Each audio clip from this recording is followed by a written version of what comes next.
cours dédié pour la réussite des examens et du mariage de David Yehuda ben Eliyahu avec Anastasia bat Miriam Bezrat Hashem. Amen. Ok, je vais encore passer une couche. Ceux qui ne veulent pas regarder, qui ne regardent pas parce que ça fait quand même... mais je ne peux pas m'empêcher de parler parce que je pense, si je ne me trompe pas, évidemment, et je me trompe très très souvent, toujours jusqu'à aujourd'hui, que ça y est, on approche beaucoup du dernier acte. Je rappelle un peu les sources pour que les gens comprennent pourquoi est-ce qu'on est tellement convaincu qu'on arrive proche de la fin. C'est écrit dans la Torah, une prophétie de Bilham, le plus grand prophète des non-juifs, écrit dans la Torah, qui dit qu'à la fin des temps, des flottes armées sortiront des îles éloignées, vont attaquer l'Assyrie. Le pays d'Assyrie, c'est donc l'Irak. Ce fut le cas.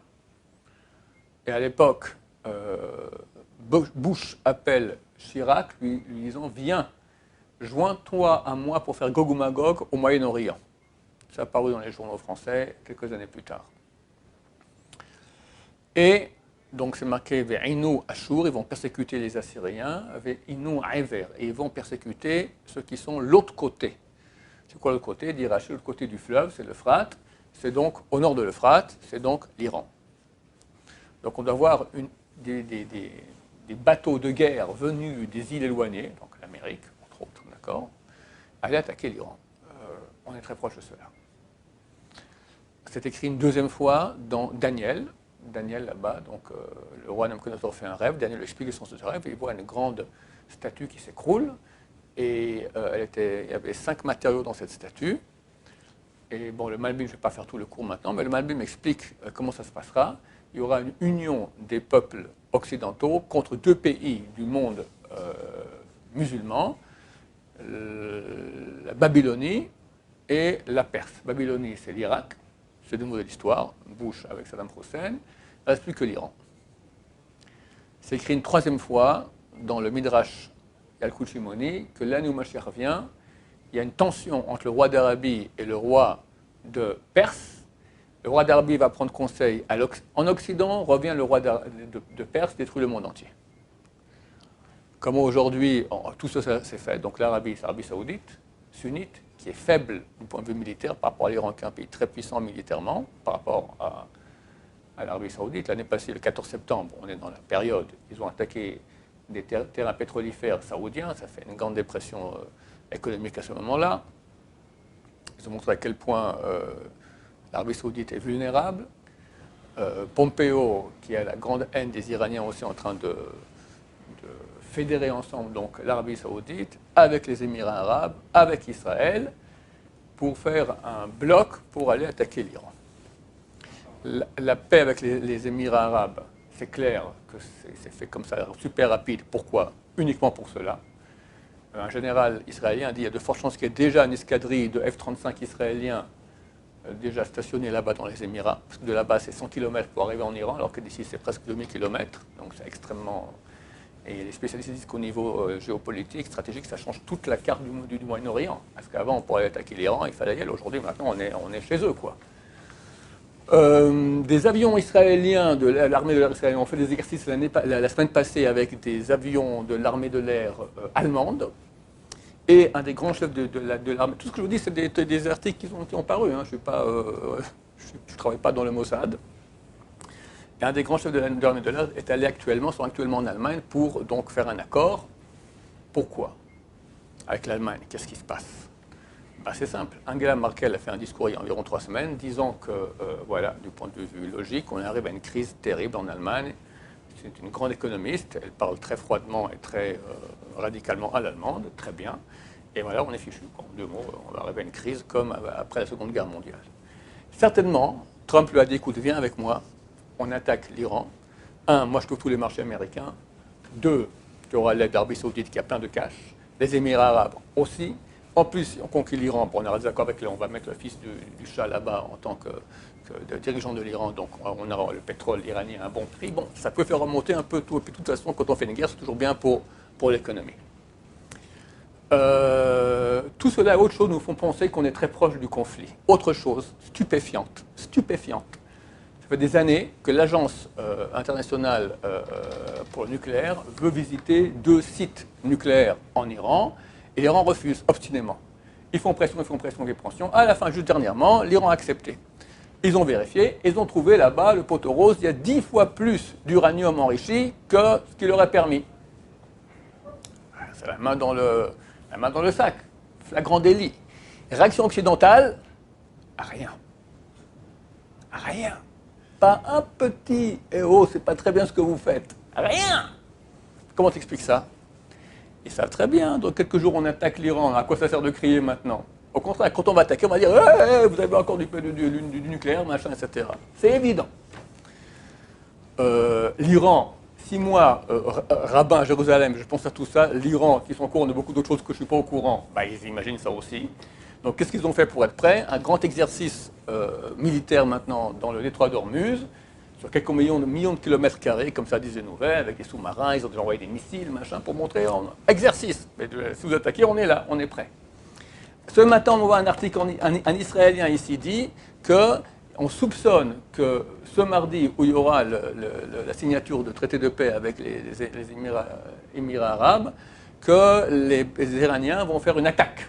Une attaque pour une provocation pour torpiller pour réagir à cet accord de paix. Bonne occasion de rentrer en conflit. Et pour finir, évidemment, là je suis en pleine imagination, mais je me demande si je ne me trompe pas. En Israël, il y a un chaos terrible. On ne sait pas, est-ce qu'il y a confinement, pas confinement, Litzman qui veut, enfin on le saura bientôt quand ce cours sera déjà apparu, donc édité, donc on le saura déjà. Mais on ne sait pas, oui, confinement, non confinement. Et Litzman dit, enfin le ministre aujourd'hui de l'Habitat, je crois, il dit de façon très très claire, je ne comprends pas, pendant 4 mois, j'ai rien fait. Le corona, il monte, juste maintenant dans les Hagim, Rosh Hashanah, Kippour, vous nous flanquez maintenant un confinement. C'est pour cela aussi. Parce que si on attaque l'Iran, donc il y a réaction iranienne. Des missiles d'Iran, des missiles surtout de Liban, de Hezbollah, du sud de Gaza. Donc il y a danger, grand danger. Maintenant, qu'est-ce qu'on peut faire? Messieurs, on pense qu'on va attaquer par surprise l'Iran, donc rentrez chez vous, faites des provisions, soyez proches de vos abris. On ne peut pas faire un truc pareil, ça va être une attaque surprise. Alors on dit corona, camouflage, comme ça tout le monde soit à la maison, avec les provisions, il y a les sirènes, tic, tu rentres dans l'abri, terminé. Je pense que c'est le but de la manœuvre, à mon avis. À mon avis, sinon c'est complètement insensé ce qui est en train de se passer ici en Israël, ce propos. Donc soit tout ça nous conforte dans ce qu'ont dit les sages d'Israël, qu'un Rosh Hashanah, ce sera la fin des ennemis de Dieu. Si je me suis trompé, comme d'habitude, et je répète, je peux me tromper, ne me tenez pas, Ravi il a dit que, non, j'ai dit qu'il se peut qu'un, d'accord, je dis tout, mais je dis qu'il faut se préparer, parce que comme je dis toujours, quelqu'un qui peut prendre l'avion demain pour Paris, puis on lui dit, écoute, il y a une chance sur 100 que l'avion s'écrase dans la mer, tu le prends, un type censé ne le prend pas. Il y a au moins une chance sur 100 que j'ai raison. Il y a une chance sur 100. Donc faire tchouva et comprendre que c'est extraordinaire que Dieu nous fasse ces grands miracles. Il y a aussi un Khatam Sofer. Khatam Sofer, un rabbin, plus grand rabbin de la génération, je peux dire, il y a 250 ans, qui écrit un remez. Alors c'est pas, il y en a qui disent c'est clairement écrit. J'ai vu, c'est pas clairement écrit. Mais en tout cas, il fait un remez, il fait un signe comme quoi que l'année prochaine, l'année Tav Shin Pei Aleph, mais Ashpot, c'est les mêmes lettres que l'année prochaine.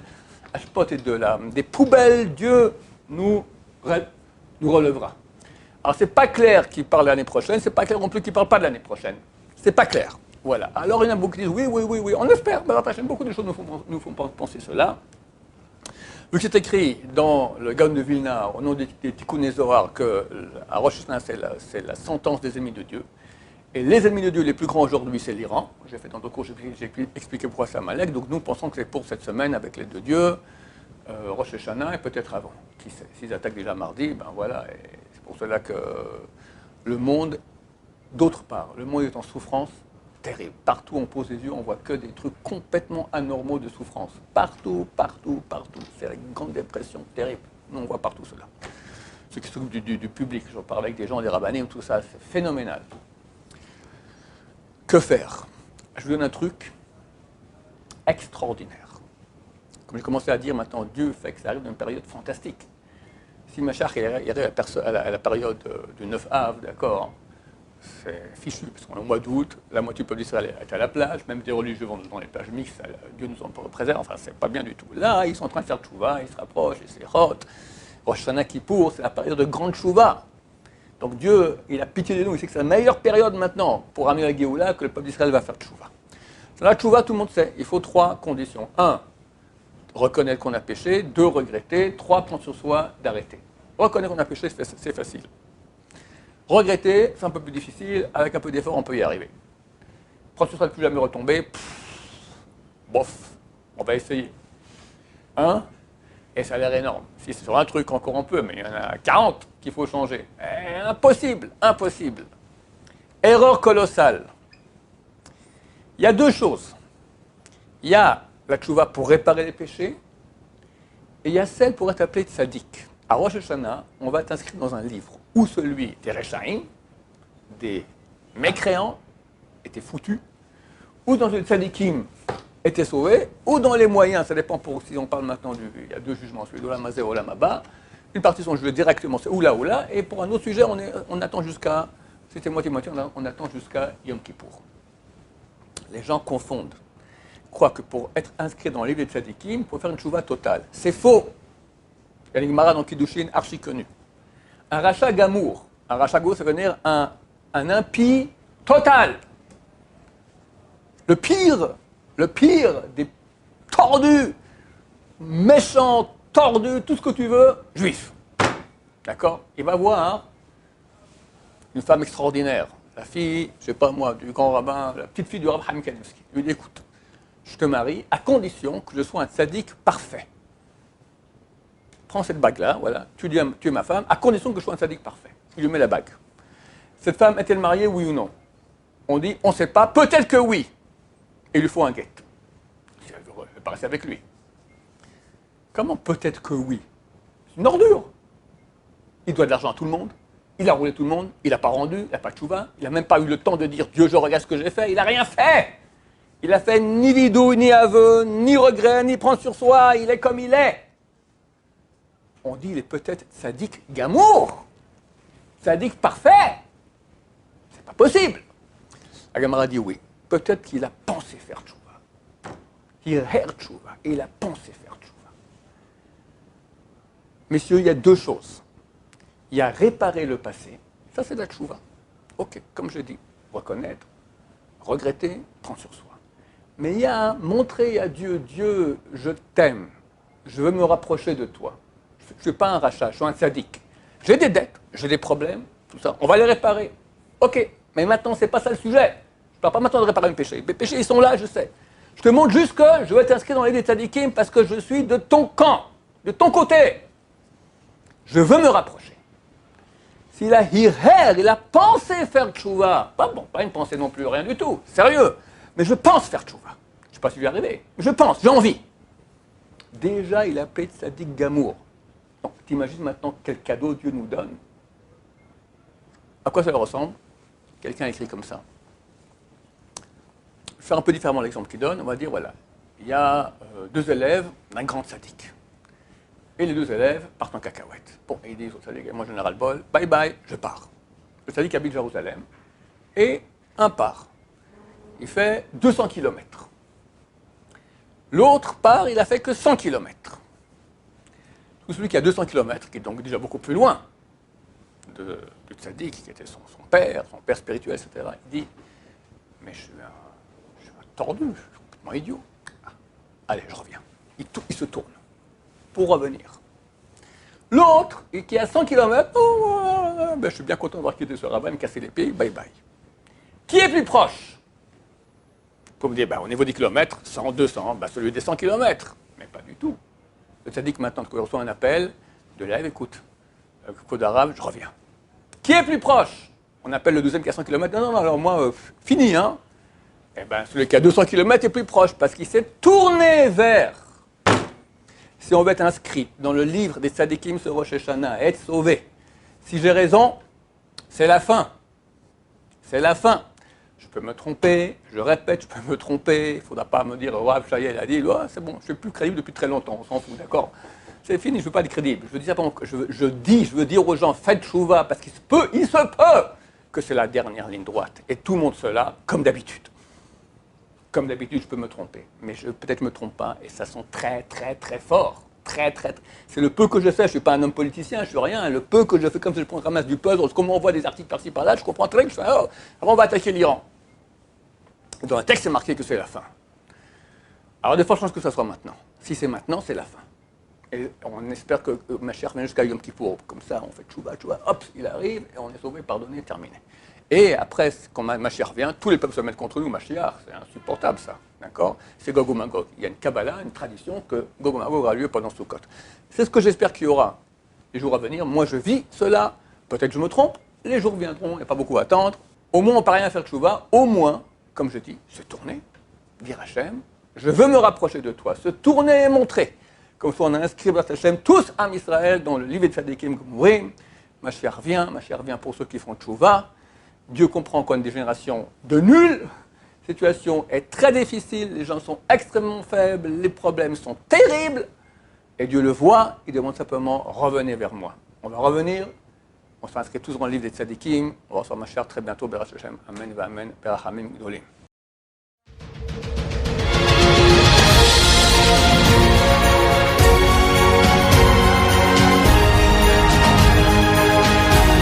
Audio Hub.